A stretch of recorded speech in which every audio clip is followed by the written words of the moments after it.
Excelentísima señora presidenta, ilustrísimos académicos, queridos compañeros y amigos.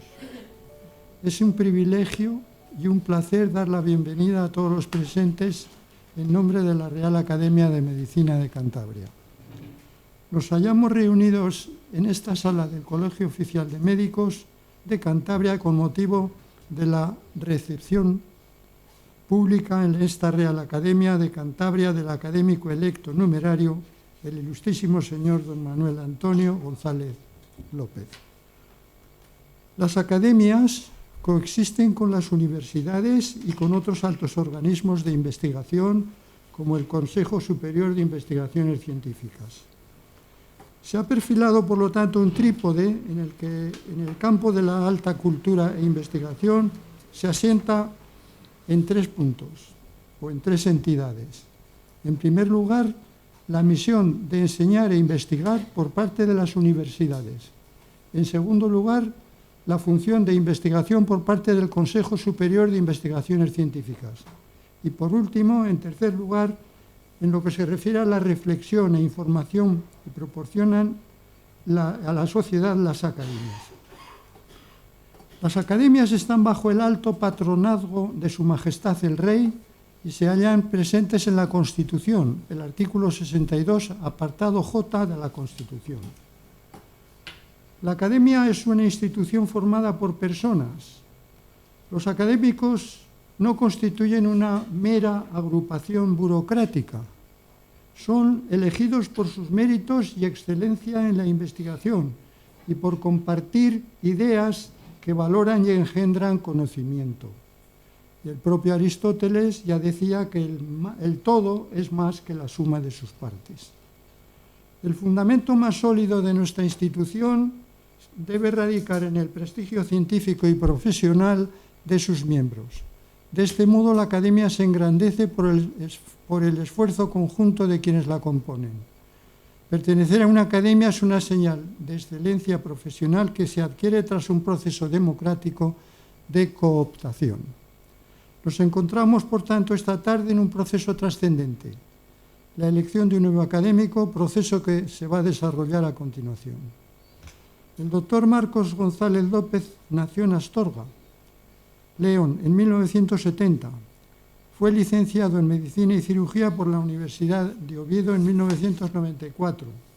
Fue médico residente de dermatología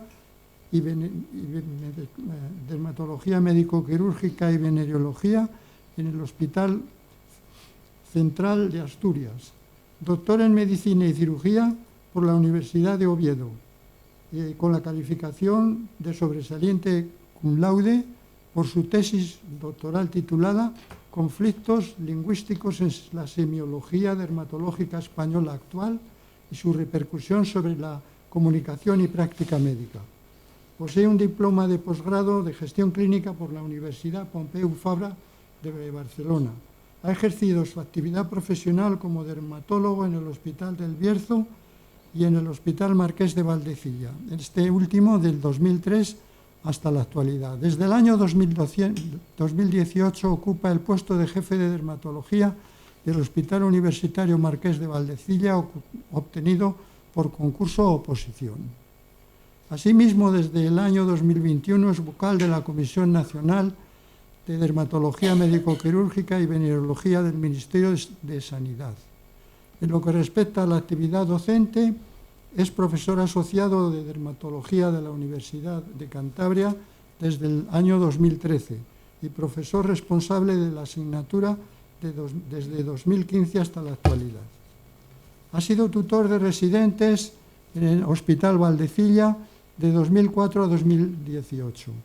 Desde el año 2021 está acreditado por la Agencia Nacional de Evaluación, la ANECA, para la figura de profesor titular de universidad. Referente a la actividad investigadora, es autor de más de 110 publicaciones en revistas científicas indexadas, incluyendo numerosos trabajos en las revistas más prestigiosas de la especialidad. En más de la mitad de sus trabajos ocupa el puesto de prestigioso de autor como principal de la publicación. Ha escrito 9 capítulos de libros y realizado más de 200 aportaciones en congresos nacionales e internacionales. Ha dirigido 2 tesis doctorales, 10 trabajos de fin de grado y participación como investigador en 4 proyectos de investigación competitiva. Sus principales líneas de investigación son el estudio de las comorbilidades, en especial los trastornos endocrino-metabólicos y cardiovasculares en pacientes con enfermedades inflamatorias cutáneas crónicas, fundamentalmente la hidradenitis supurativa. Ha sido editor de la revista Journal of Clinical Medicine, que pertenece al cuartel número 1, forma parte del comité editorial de varias revistas dermatológicas y es revisor habitual de artículos de revistas científicas dermatológicas. El discurso de ingreso como académico numerario de esta academia se titula, y ya se ha anunciado, sobre las clasificaciones de las enfermedades dermatológicas, un pequeño viaje. Entre las funciones, para terminar, entre las funciones primordiales de las academias de medicina está la educación médica. Con la realidad se vive y con el ideal se existe, decía Víctor Hugo. Nuestro ideal es influir en la sociedad para mejorar sus conocimientos. Para terminar, me gustaría utilizar la frase de Séneca en lo que se refería al imperio. La frase que podemos aplicar a nuestro nuevo académico. Membra sumus corporis magni. Somos miembros de un gran cuerpo, el cuerpo de las academias de medicina de España. Muchas gracias.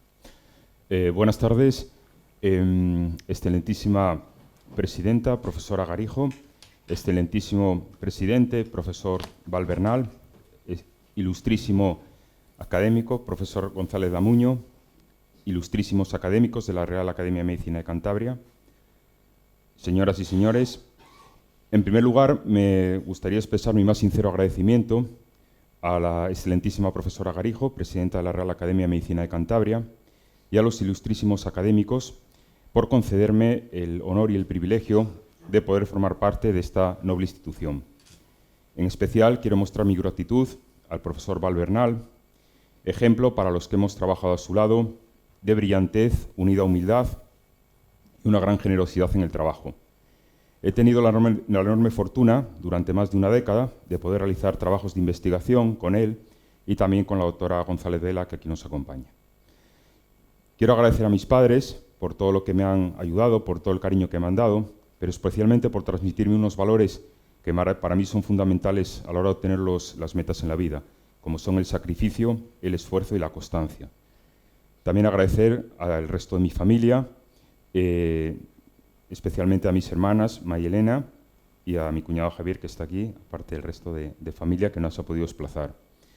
Quiero agradecer un agradecimiento muy especial a mi mujer Begoña, que es mi ayuda constante en todo, y también a nuestro hijo Marcos, que es la luz que ilumina nuestros días.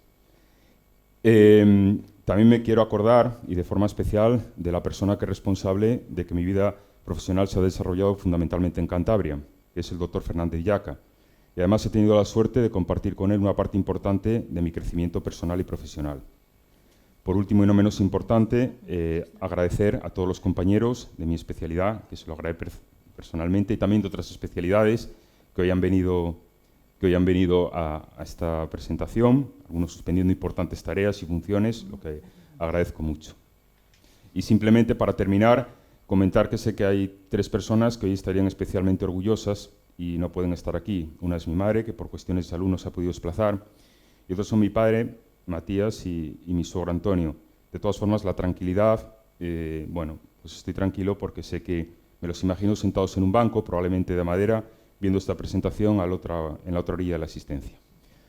Bueno, voy a comenzar la presentación de mi discurso de ingreso, titulado sobre las clasificaciones de las enfermedades dermatológicas, un pequeño viaje por la historia. Como todos ustedes saben, por clasificación entendemos el procedimiento empleado para constituir agrupaciones, clases o categorías y para asignar elementos a dichas categorías en base a atributos o relaciones comunes. Por otra parte, la taxonomía es la ciencia que trata de los principios, métodos y fines de la clasificación, generalmente científica, y en otra de sus acepciones se equipara la taxonomía a la clasificación. Y por otra parte, la nosología es la parte de la medicina que describe, diferencia y clasifica las enfermedades. Me gusta realizar esta introducción porque estos tres conceptos pues, van a tener un cierto protagonismo en la presentación de hoy. Las enfermedades cutáneas se conocen prácticamente desde los orígenes de la humanidad, dado que el componente visual de las mismas permitió su reconocimiento temprano. A lo largo de la historia siempre ha habido un gran interés y afán por clasificar correctamente las dermatosis, por tener una taxonomía adecuada, probablemente para intentar poner orden en el enmarañado, complejo, aunque apasionante mundo de la dermatología. Aunque los primeros registros sobre intentos de clasificaciones cutáneas se remontan a la antigüedad, no fue hasta el siglo XVIII, a la luz de la Ilustración, cuando aparecen las primeras obras dedicadas específicamente a clasificar las enfermedades de la piel, marcando con ello el inicio de la dermatología moderna.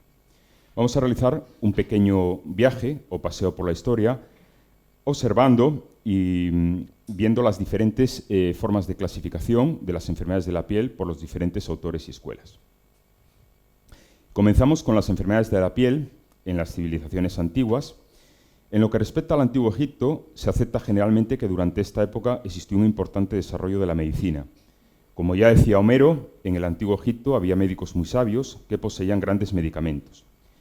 Lo que sí sabemos es que los antiguos egipcios eran conocedores de las enfermedades cutáneas, tenían una terapéutica basada en plantas y en esta época existió un importante desarrollo de la higiene y de la cosmética. La mayor parte de las evidencias sobre la medicina en esta época está en relación con los papiros, precursores del papel, como el descubierto por el alemán Ebers, y por la paleopatología, el estudio en momias y fósiles. Aquí, por ejemplo, observamos en la imagen de la izquierda el papiro de Ebers, un recetario en el que aparecen más de 800 prescripciones médicas y apuntes de diversas especialidades, entre ellas la dermatología. En la imagen de la derecha tenemos la cabeza momificada de Ramsés V con estigmas que nos indican que padeció viruela.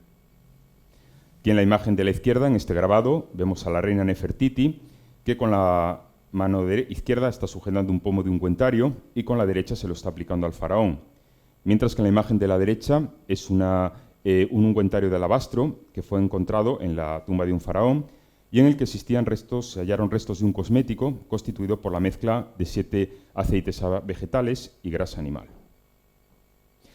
En lo que respecta a la antigua Grecia, se considera que la medicina y el arte de curar estaban estrechamente vinculadas con entidades divinas. De la isla griega de Kos procede uno de los mayores exponentes de la medicina griega y de la medicina griega occidental, el médico y profesor Hipócrates, considerado como el padre de la medicina moderna. Hipócrates introdujo la idea filosófica de la clasificación etiológica de las enfermedades, clasificarlas según sus causas. Esta fue la primera forma de crear una taxonomía en las enfermedades de la piel, diferenciando como aquellas enfermedades que tenían su origen en la propia piel locales o aquellas exantemáticas o constitucionales que constituían una expresión de una enfermedad interna y más concretamente un desequilibrio en los 4 humores corporales que consideraba Hipócrates, como saben, en la sangre, la flema, la bilis amarilla y la bilis negra. Estos trastornos, este desequilibrio en los humores corporales, podía expresarse de diferentes formas, en forma de tumores o lesiones furunculoides, la fimata, en forma de lopoi, erupciones escamosas secas, o en forma de leucodia, lesiones húmedas. Estas últimas representaban un intento del organismo por eliminar la enfermedad. Aquí vemos en la imagen de la izquierda un retrato de Hipócrates y en la de la derecha un extracto del Corpus Hippocraticum que fue realizado 100 años después de la muerte de Hipócrates y en el que aparecen los principales principios hipocráticos y también se hace referencia a erupciones pustulosas, ampollosas, descamativas, que se consideraba que tenían un origen humoral. En lo que respecta a la dermatología en el Imperio Romano, hay 2 figuras relevantes, como saben. Una de ellas es Aurelio Cornelio Celso. Aunque no llegó a realizar una clasificación de las enfermedades cutáneas, hay que destacar que en su obra De Re Medica, una auténtica enciclopedia de medicina, dedicó un capítulo específico a enfermedades de la piel, exponiendo el tratamiento de hasta 40 afecciones dermatológicas diferentes, entre ellas cuadros como la alopecia areata, el acné y la clásica, no sé si bajando un poco la luz se podrían ver mejor las imágenes, yo creo que lo habíamos. Exactamente. La clásica descripción de la tiña inflamatoria del cuero cabelludo, o querion de Celso, terminología que ha permanecido hasta nuestros días. Y que querion, precisamente, como sabrán, significa panal, por la apariencia de las lesiones. Y la otra figura relevante en el Imperio Romano fue el griego Galeno de Pérgamo, cuya aportación a la medicina fue fundamental.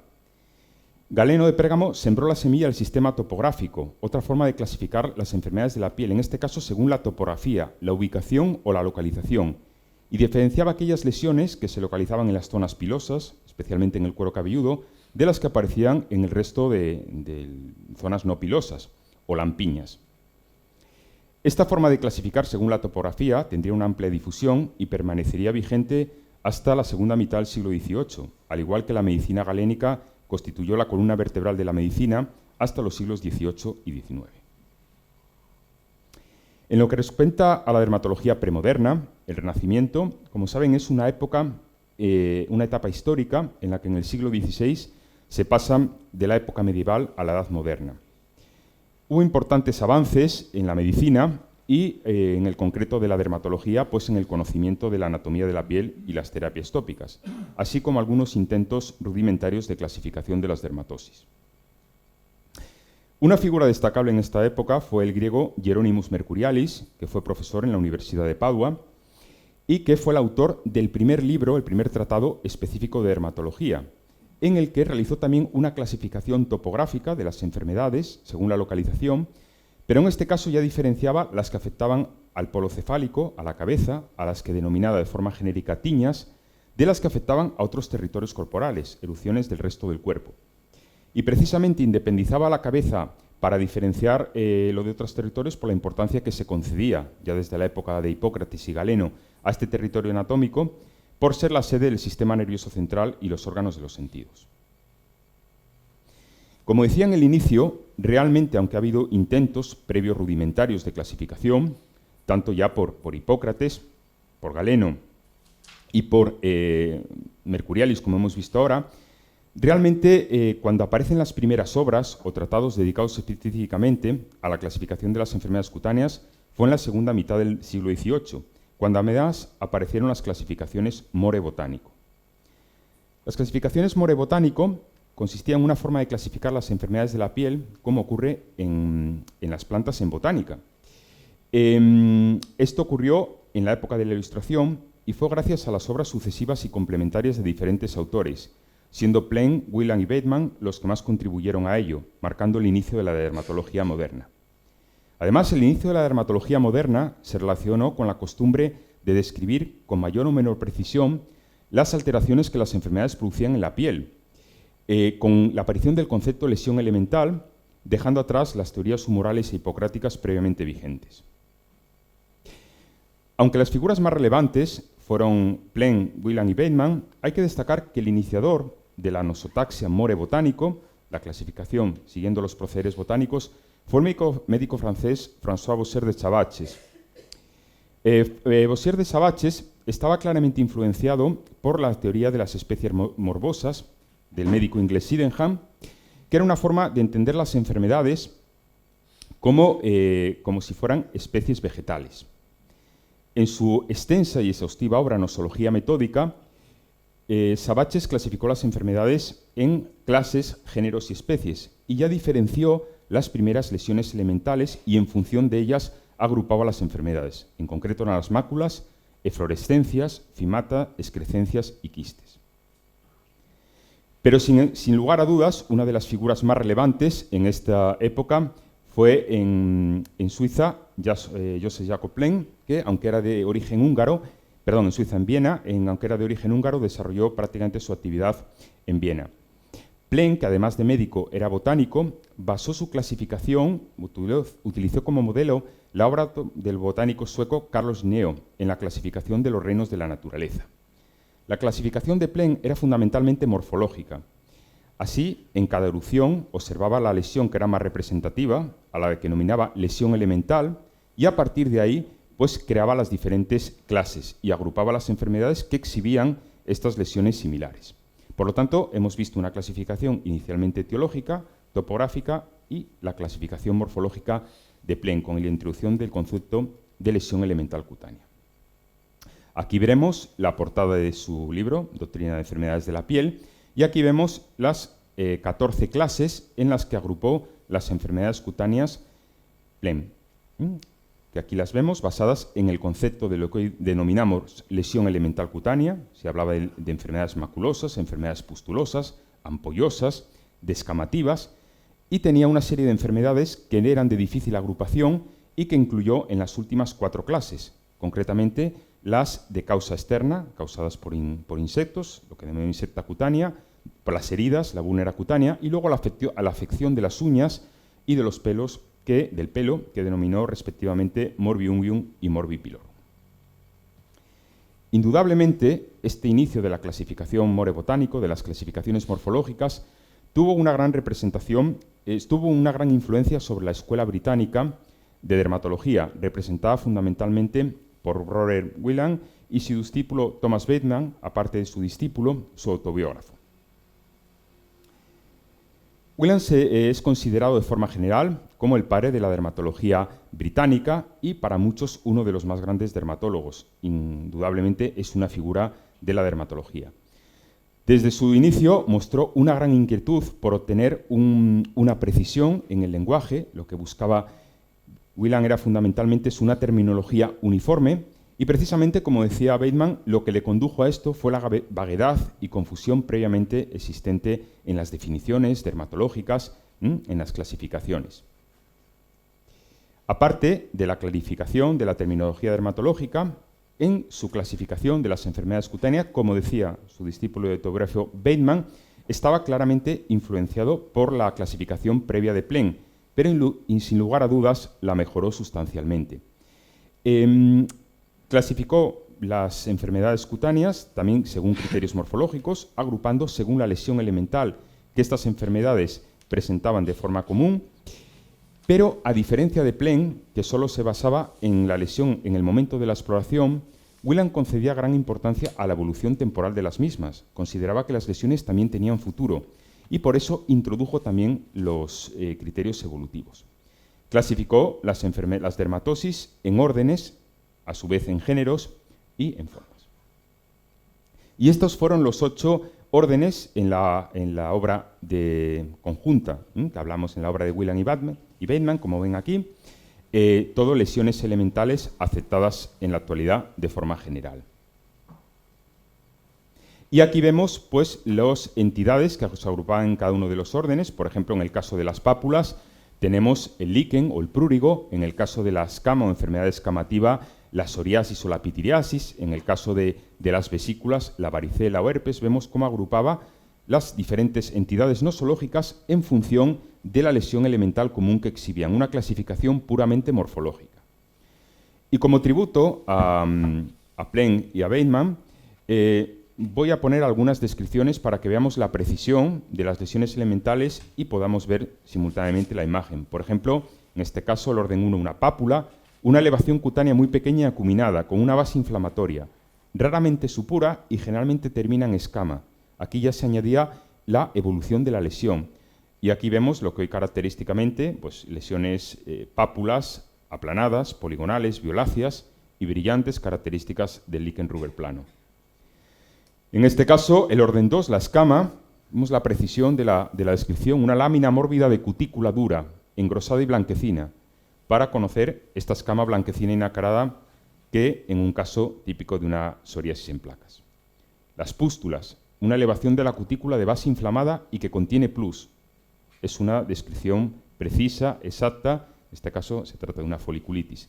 Y finalmente, estas lesiones, las vesículas, que definía como una elevación pequeña de la cutícula que contiene linfa, que a veces es clara e incolora y a veces opaca, perlada y blanquecina.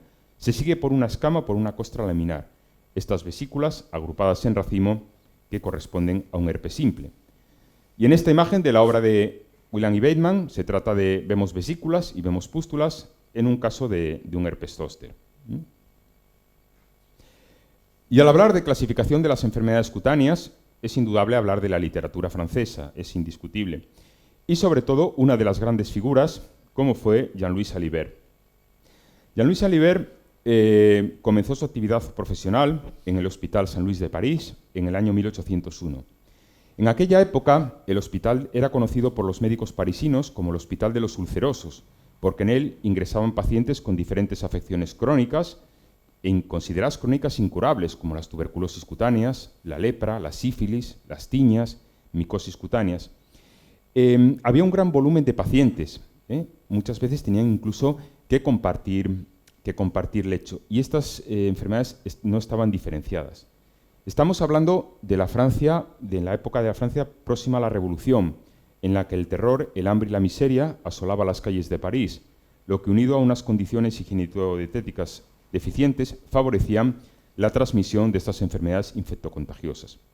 Sin embargo, pese a la gran variedad de cuadros, estaban poco diferenciadas y se seguía utilizando la clasificación que ya había introducido Mercurialis, de la clasificación de las dermatosis de la cabeza como tiñas y las del resto del cuerpo como herpes. En la vida de Alibert podemos establecer tres. Alibert fue una de las grandes figuras de la dermatología, como Wieland, y como luego veremos también en Hebra. Podemos diferenciar tres partes. La primera parte, el periodo descriptivo, en el que no realizó en este momento un esfuerzo por clasificar las enfermedades de la piel, simplemente por describirlas en su libro Descripción de las enfermedades de la piel observadas en el Hospital Saint-Louis, y de que a continuación voy a comentar algunas imágenes. Por ejemplo, en la imagen de la izquierda vemos un cuadro típico de varicela, con las vesículas, las pústulas y las erosiones con costras. Y en la imagen de la derecha una enfermedad descrita por Alibert, y concretamente la fase tumoral se trata de una micosis fungoide, de un linfoma cutáneo de células T, que en la fase tumoral es todavía conocida en nuestros días como forma de Alibert-Bazin. Este paciente, en el libro de Alibert, concretamente se llamaba Lucas y fue así como lo describió. Otra de las entidades descritas por el profesor Alibert, los queloides, el queloide verdadero, como vemos en esta imagen, con la afectación centrotorácica muy característica, y cómo representó la escabiosis, la sarna, en aquella época, que aunque no se conocía todavía el Sarcoptes scabiei, sí que se sospechaba un origen acarino de la misma, pero concretamente estos ácaros que presenta así son los ácaros que parasitan el queso, que nada tienen que ver con el Sarcoptes scabiei variedae característico de la sarna. En la segunda etapa, ocurre en el siglo XV, después de la batalla de Waterloo, en 1815, después de la batalla de Waterloo, Napoleón es deportado a la isla de Santa Elena y se restaura la monarquía en Francia, con la figura de Luis XVIII. Alibert gozaba de un gran prestigio y fue llamado a ser el médico del rey. Durante este periodo fue relevado y sustituido en su puesto por Viet, que luego, como veremos, fue el introductor de la clasificación morfológica y de las ideas de Wieland en Francia, y tendría una gran repercusión. Y la tercera etapa, cuando regresa al hospital en el año 1829, en la que ya se había instaurado la clasificación morfológica según las lesiones elementales cutáneas introducida por Viet.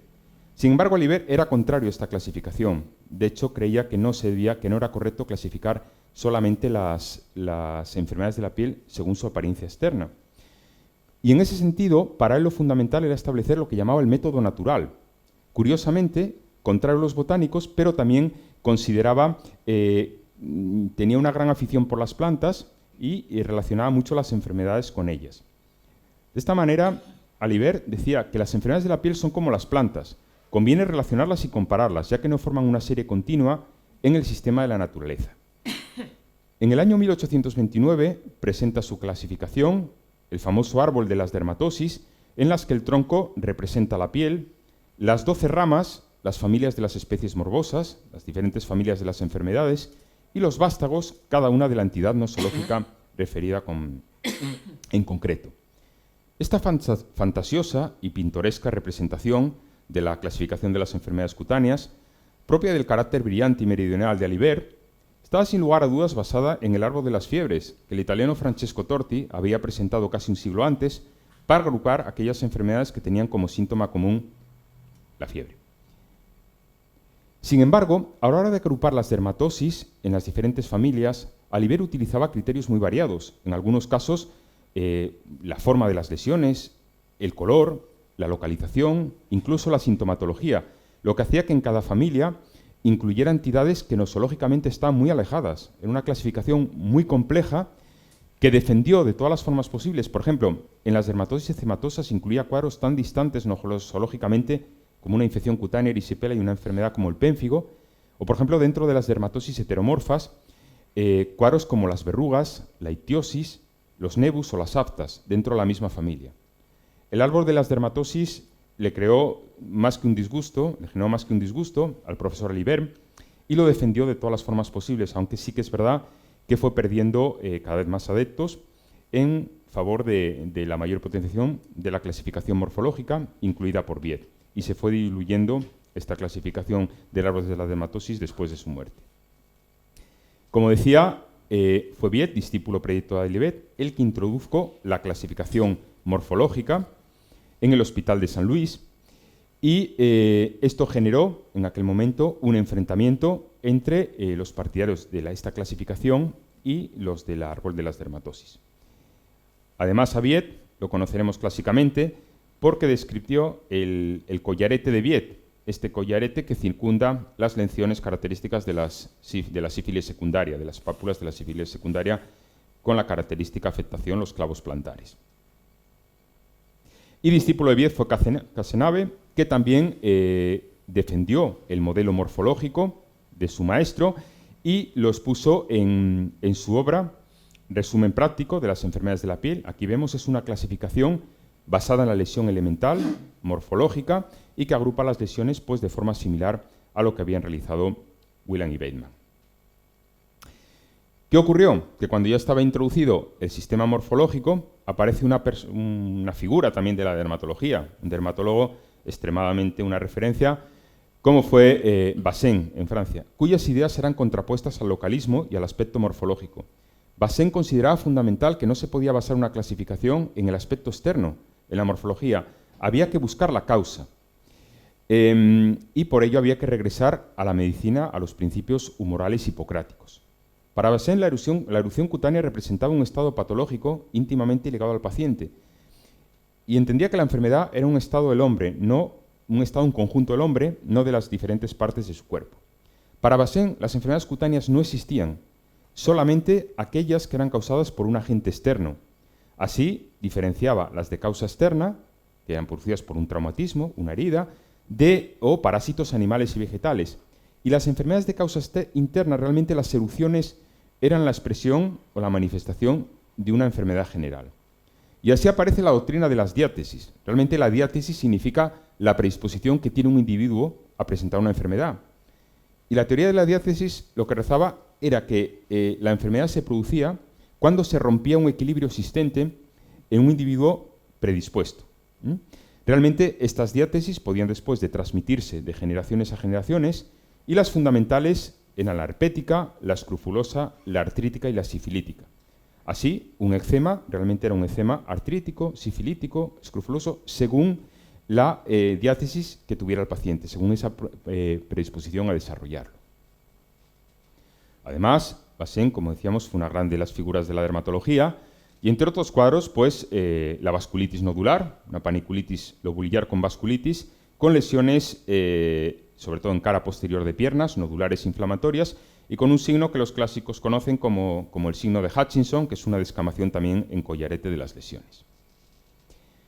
Otro seguidor de la doctrina de las diátesis fue Hardy, en Francia, que sí presentó una clasificación en la que, como vemos, ya no queda casi señal del aspecto morfológico, únicamente las máculas y las deformidades.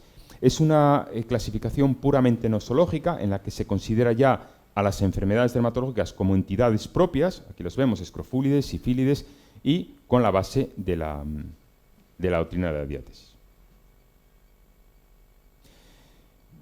Estos enfrentamientos, estos diferentes modelos que coexistieron en Francia, muchas veces opuestos, divergentes, incluso enfrentados, llevó en cierto modo a un desprestigio de la dermatología francesa, una decadencia que a la vez se vio paralela con el gran esplendor, con el gran florecimiento de la Escuela Vienesa de Dermatología, liderada por Ferdinand Ebra. Realmente fue el fundador de la Escuela Vienesa de Dermatología. Ebra tenía una gran formación clínica que adquirió de su maestro Skoda, Pero además tenía una gran pasión por la anatomía patológica que le transmitió su profesor Carl von Rokitansky. Ebra consideraba que la clasificación no debía ser morfológica, era muy superficial, el clasificar solamente por la apariencia externa, y tampoco era partidario de la doctrina de la diátesis, aunque era consciente perfectamente que las enfermedades internas se podían expresar en la piel. Por el contrario, creía que las enfermedades de la piel deberían clasificarse en función de las alteraciones microscópicas, de las alteraciones anatomopatológicas que eran comunes a las enfermedades, es decir, una agrupación según criterios histopatológicos. Y con ello se inició el nacimiento del periodo anatomoclínico de la dermatología, lo que supuso además un gran prestigio para la especialidad. Aquí vemos la clasificación de las enfermedades cutáneas en la obra de Ebra. Vemos cómo aparecen términos como la hiperemia, para sustituir al exantema o al eritema en otras clasificaciones morfológicas, términos más propios de la anatomía patológica como hipertrofias, atrofias. Luego incluye términos como las homoplasias, pseudoplasias. Después otras clases, pero es una clasificación fundamentalmente basada en las alteraciones histopatológicas, anatomopatológicas, que también puso de manifiesto en su atlas de dermatología, uno de los más bellos de la época y del que a continuación les voy a mostrar unas imágenes. Aquí, por ejemplo, vemos en la imagen de la izquierda lo que denominaba un lupus agregatus. Es curioso porque tiene una distribución en alas de mariposa, pero son lesiones, como vemos, sobrelevadas, excrescentes, diferente a lo que solemos ver en un lupus eritematoso agudo o una manifestación de lupus sistémico.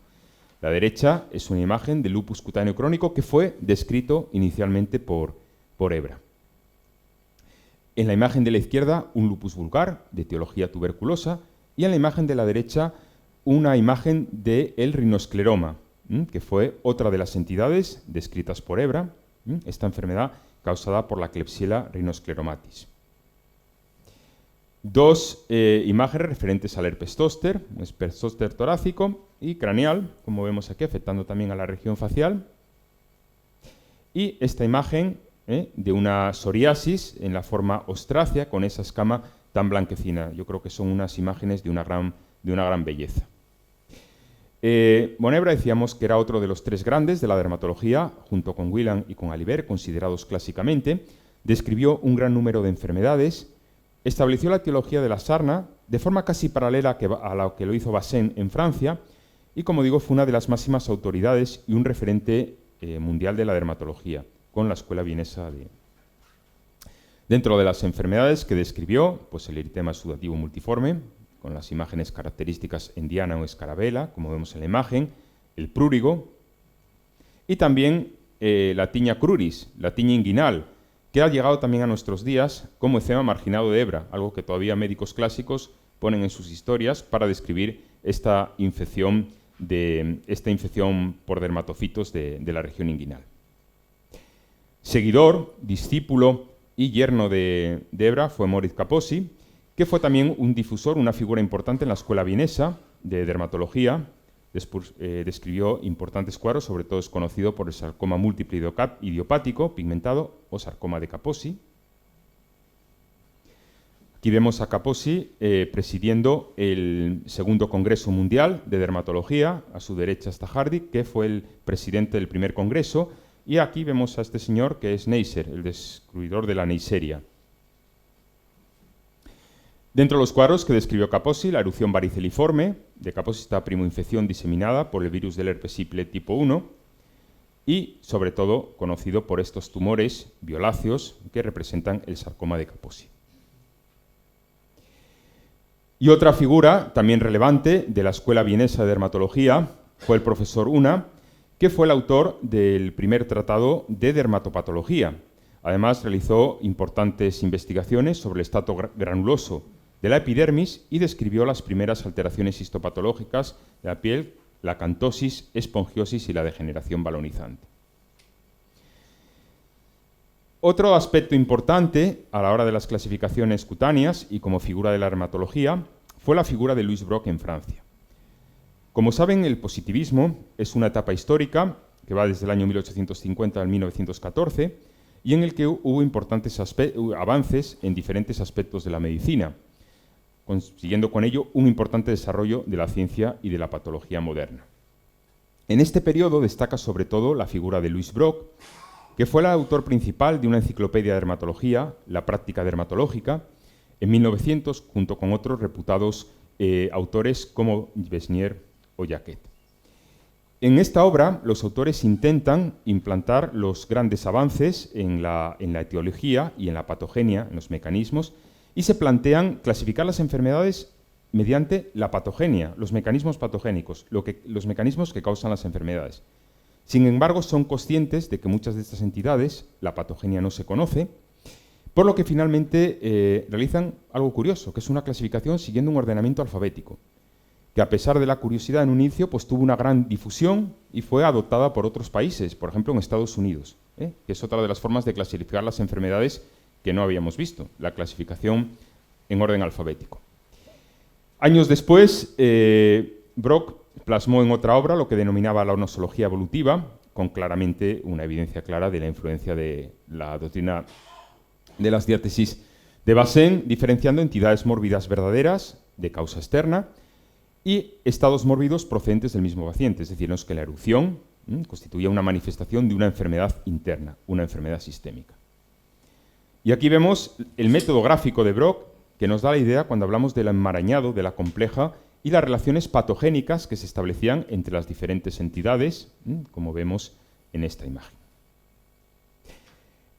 Como saben, Brock fue el descubridor también, el descriptor inicial de la dermatitis dermatitis herpetiforme o enfermedad de During-Brock, y del clásico raspado metódico de Brock, que todavía a los alumnos se lo enseñamos a veces, y que consiste con una cucharilla dermatológica raspar la superficie de una placa de psoriasis. Inicialmente se desprenden unas escamas, que es lo que se denomina el signo de la mancha de cera o de la bujía. Posteriormente, si seguimos raspando, literalmente, se desprende una membrana epidérmica translúcida, la membrana de Duncan, y finalmente podemos observar el rocío hemorrágico de Auspitz, este piqueteado hemorrágico que traduce la afectación de los vasos de las papilas dérmicas típicos de la lesión psoriásica. Y hemos hablado de la escuela británica, escuela francesa, escuela vienesa, y tenemos que llegar a la escuela a España, hablar de la Escuela Española de Dermatología, y en concreto de José Eugenio Olavide, que fue fundador de la dermatología española. José Eugenio Olavide se traslada en el año 1860 al Hospital San Juan de Dios de Madrid, que hasta entonces había sido un hospital dedicado a la venerología, y entre sus grandes aportaciones, además de crear el primer servicio de dermatología, fue autor del libro Atlas de la Clínica Iconográfica de las enfermedades de la piel o dermatosis, y también de una colección de figuras o conglomerados de cera, que luego veremos alguna imagen. Doctrinalmente, Olavide no llegó a conocer la enfermedad, conoció la clasificación de Whelan y Bateman de forma indirecta, y la clasificación de Ebra le llegó demasiado tarde, por lo que estaba influido sobre todo por autores franceses como Alibert y especialmente por Bazin y su teoría constitucional. Así, en la clasificación diferenciaba enfermedades parasitarias de causa externa, zooparasitarias y fitoparasitarias, enfermedades artificiales causadas por una causa externa, y luego lo que denominaba enfermedades espontáneas o naturales, que realmente eran las enfermedades constitucionales, y entre ellas las diátesis más importantes, el herpetismo, artritismo y escrofulismo. Como decíamos, aquí vemos el Atlas de Iconografía de la piel o dermatosis, iconográfica de las enfermedades de la piel o dermatosis, una de sus grandes obras. Pero sobre todo, bueno, me gustaría mostrar algunas imágenes, que son también conocidas por los dermatólogos, de la colección de conglomerados o figuras de cera que se han restaurado, bueno, pues ya desde hace un tiempo, constituyendo el Museo Olavide. Aquí, por ejemplo, en la imagen de la izquierda vemos un eritema exudativo multiforme con las lesiones en diana. En la imagen de la derecha, un eczema con una cierta liquenificación. Aquí vemos esta úlcera, como él define varicosa, y lo que define como un nebus vascularis.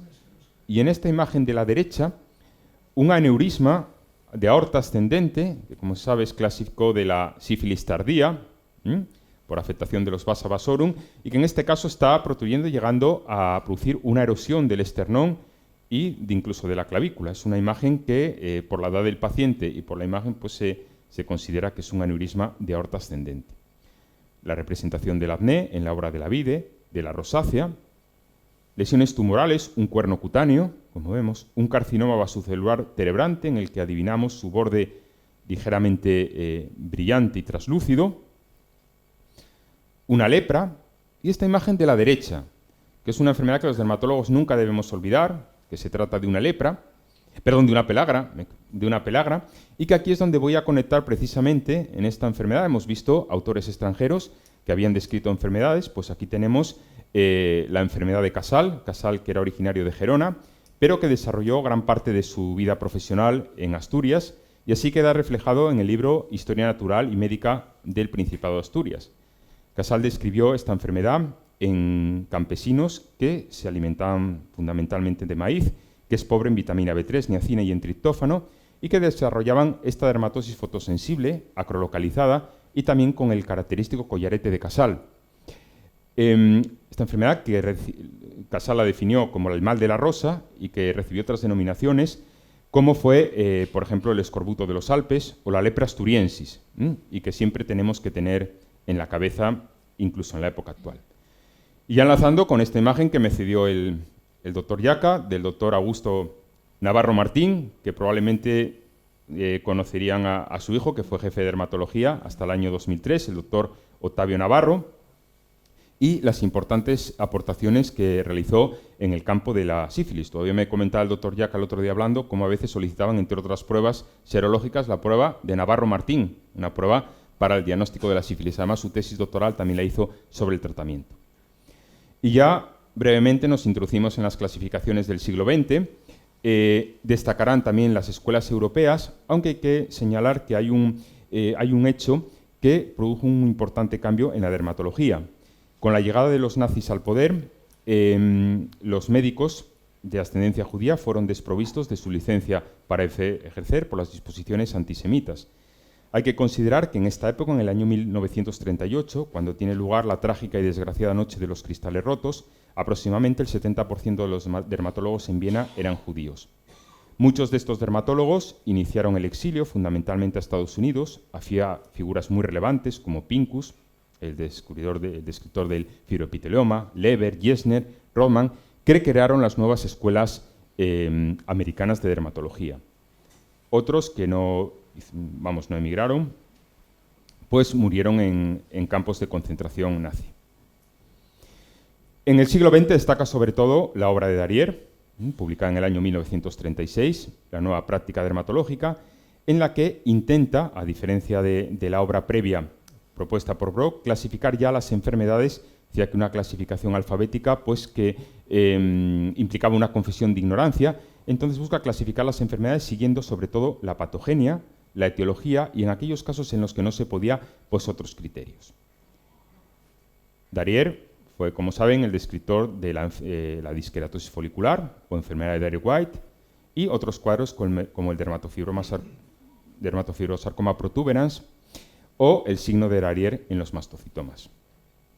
En general, en el siglo XX, las clasificaciones estarán ya a partir de ese momento, sobre todo centradas en la patogenia, la etiología y los aspectos biológicos de las enfermedades, aunque cabe destacar que algunos autores siguieron, prestigiosos como Robert de Goos, siguieron con clasificaciones morfológicas, basadas en la clasificación clásica de Pling y Whelan, como fue Robert de Goos, también, que fue el descriptor de la papulosis atrófica maligna, o enfermedad de De Goos, y también el acantoma de células claras. En España, en el siglo XX, sobre todo la figura de José Gay Prieto, cuya clasificación está influenciada también por autores franceses, por Brock sobre todo, y la clasificación de las enfermedades en aquellas de etiología conocida, reacciones cutáneas, tumoral y la patología de los anejos. Y ya, pues más recientes, las figuras de los autores de los grandes tratados de dermatología, base de la formación dermatológica de dermatólogos de decenas de décadas y en la actualidad, como son el inglés Rook y el estadounidense Fitzpatrick. En estos tratados ya las clasificaciones de las enfermedades dermatológicas se centran sobre todo, fundamentalmente, en la biología, en aspectos biológicos, patogénicos, fisiopatológicos, pero sigue habiendo también los criterios morfológicos, incluso topográficos. Y ya en el siglo XXI, y para finalizar, Cuando revisamos los tratados actuales y los libros de dermatología, vemos que se siguen utilizando los diferentes criterios de clasificación. En algunos casos, por ejemplo, la clasificación topográfica, que como vimos, inicialmente fue introducida por Galeno y seguida, por ejemplo, por Mercurialis durante el Renacimiento. Vemos enfermedades de la mucosa oral, enfermedades cutáneas de la región anogenital o del cuero cabelludo. La clasificación morfológica, gracias a la obra de Plen, Whelan y Bateman, basada en una clasificación según la lesión elemental. Vemos dermatosis ampollosas, dermatosis pustulosas, dermatosis eritemato-escamosas. La clasificación anatomopatológica, creada por Ebra, por Kaposi y por la Escuela Vienesa de Dermatología. Ejemplos, enfermedades granulomatosas de la piel, por ejemplo. Una clasificación etiológica y patogénica. Estos criterios, como vemos, fueron defendidos sobre todo por Brock y luego fundamentalmente por Darier, aunque ya en sus orígenes pues, los había planteado Hipócrates. Clasificación etiológica, dermatosis por virus, por agentes físicos, dermatosis patogénica, por ejemplo, trastornos de la cohesión epidérmica. Y luego la teoría de las diátesis, que la pongo en interrogación, pero si realmente se defendía que la piel era la expresión de enfermedades internas, pues muchas veces nos lo encontramos en la práctica clínica, y así vemos manifestaciones cutáneas de conectivopatías autoinmunes, de enfermedades endocrinas y metabólicas o de neoplasias internas. Esto nos llega a la conclusión fundamental de esta revisión que he realizado, y es que todos estos sistemas de clasificación, en otros momentos de la historia, divergentes, opuestos, yo diría incluso que enfrentados, como ocurrió en varias etapas, no solo eran excluyentes, sino que eran complementarios y necesarios para realizar una en la ardua clasificación de las enfermedades cutáneas. También nos lleva a la conclusión, como muchas veces, que realmente para poder entender por qué se utilizan tantas clasificaciones y tantos criterios, debemos de hacer una revisión del pasado, porque como decía Henry Pirén, es necesario conocer el pasado para comprender el presente. Y por último, simplemente ver el fondo de diapositiva que hemos usado. No sé si a alguien de la sala le ha podido llamar la atención, le ha podido sorprender, se ha podido, bueno, ¿qué podría ser esto? Pues bueno, simplemente esta es la respuesta. Muchas gracias.